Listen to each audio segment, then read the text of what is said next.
잠언 29장 1절에서 14절 말씀입니다.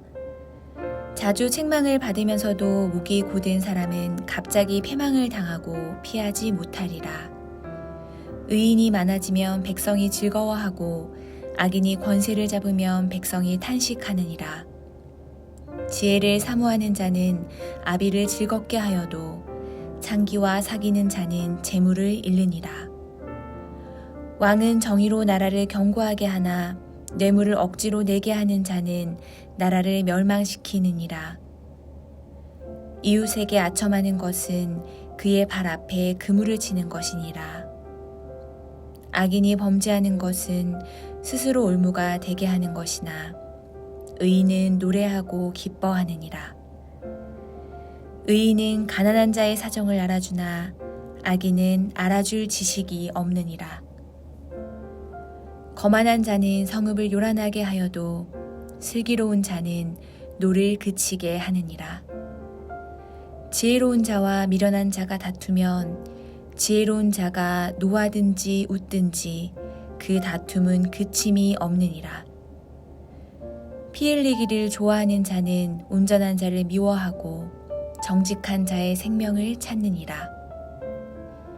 어리석은 자는 자기의 노를 다 드러내어도 지혜로운 자는 그것을 억제하느니라. 관원이 거짓말을 들으면 그의 하인들은 다 악하게 되느니라.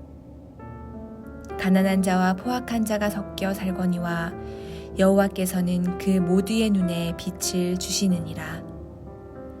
왕이 가난한 자를 성실히 신원하면 그의 왕위가 영원히 견고하리라.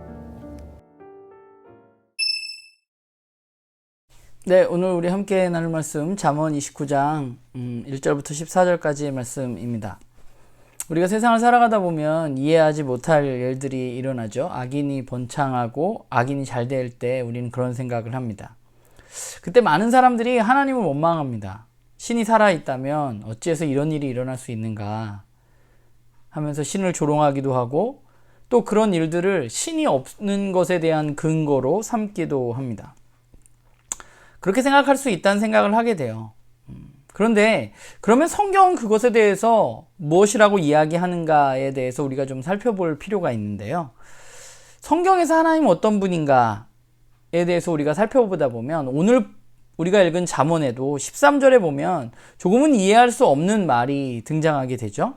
13절에 가난한 자와 포악한 자가 섞여 살거니와 여호와께서는 그 모두의 눈에 빛을 주시느니라 라고 기록되어져 있습니다. 우리가 사는 세상은 가난한 자와 포악한 자가 함께 살아가는 세상입니다.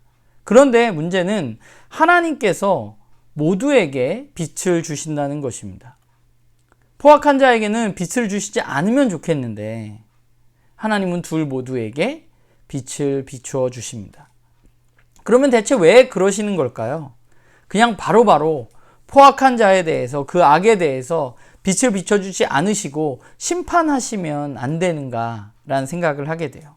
그런데 이러한 생각 속에는 근본적인 생각 하나가 들어있는데 그게 뭐냐면 나는 포악한 사람이 아니라는 생각이 들어가 있는 거죠. 나는 포악한 사람 쪽에 속하지 않는 사람이라고 스스로 생각하는 것입니다. 나는 저 사람보다는 괜찮은 사람이라고 생각하는 것이죠. 나는 악인이 아니라고 전제한 생각입니다. 그러면 우리는 정말 악인이 아닌가라는 질문을 해보게 됩니다. 우리가 생각하는 악한 행동, 악인의 차이는, 그 정도의 차이는 무엇이 기준인가 하면 바로 저와 여러분이 기준입니다. 우리가 생각했을 때 아니면 사회 범주로 보았을 때 악인과 악하지 않은 사람을 판단하고 우리는 결론을 내리죠. 그런데 하나님이 생각하셨을 때 악에 대한 기준이 무엇일까라는 생각을 해보게 됩니다. 악에 대한 심판은 사실은 하나님의 기준으로 이루어지는 것이죠.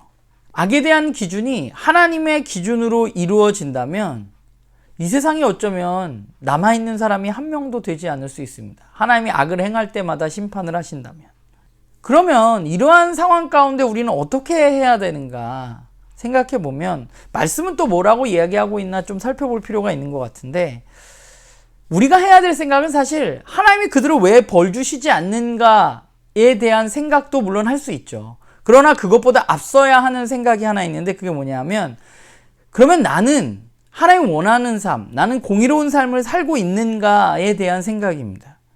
성경은 지속적으로 우리에게 공의로운 삶을 살아가라고 강조합니다. 오늘의 잠언도 공의로운 삶을 우리에게 이야기하고 있죠. 공의로운 삶을 살지 않을 때 그것은 내 문제뿐만 아니라 주변의 다른 사람에게까지 영향을 미치게 된다고 말합니다. 꼭 오늘 왕을 들어서 이야기하고 있는데 그건 왕의 문제만은 아닌 것 같아요. 오늘 우리가 살아가는 세상 속에서. 우리의 개개인의 삶도 마찬가지입니다. 지혜롭지 못하고 불의한 삶을 나는 살면서 그러면서 하나님께 악인을 심판해달라고 항의하는 것이 적절한 것인지 우리는 우리 스스로에게 좀 물어야 할 필요가 있습니다. 우리는 하나님의 자녀로서 마땅히 의로운 삶을 살아야 합니다. 또 지혜로운 삶을 살아야 합니다.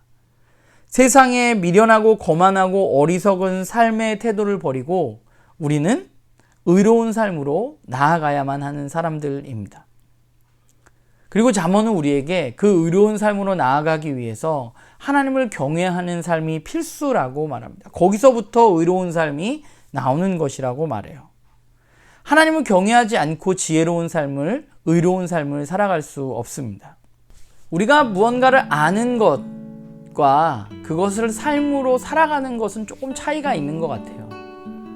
우리가 하나님이 어떤 분인지 알아가고 또 큐티를 하면서 말씀을 내 삶에 적용하는 것은 그 말씀의 내용을 알기 위해서가 아니라 나의 삶을 돌아보기 위해서이죠. 우리는 하나님의 말씀에 나의 삶을 지속적으로 돌아보고 하나님께 항의하는 삶보다는 오히려 내 삶이 정말 공의롭고 하나님 원하는 삶을 살고 있는가 돌아보아야만 하지 않을까라는 생각을 오늘 말씀을 보면서 많이 합니다. 사실 저도 부족한 게 많고 또 이렇게 살자 하나님 이런 분이다 늘 앞에서 여러분들 앞에서 이야기하는 사람인데 나는 정말 그 말에 책임지고 난 그렇게 살아내고 있는가에 대해서 오늘 스스로에게 질문을 던지고 오늘 저의 삶을 좀 돌아보게 되는 것 같아요. 책임은 하나님께 있는 게 아니라 어쩌면 우리에게 있는 거죠. 바라기는 저도 그렇고 나는 그 식구들도 그렇고 오늘 하루 우리가 살아가면서 하나님으로부터 오는 그 지혜로 그 공의로 오늘 하루를 살아가는 그런 우리가 되기를 간절히 소망합니다.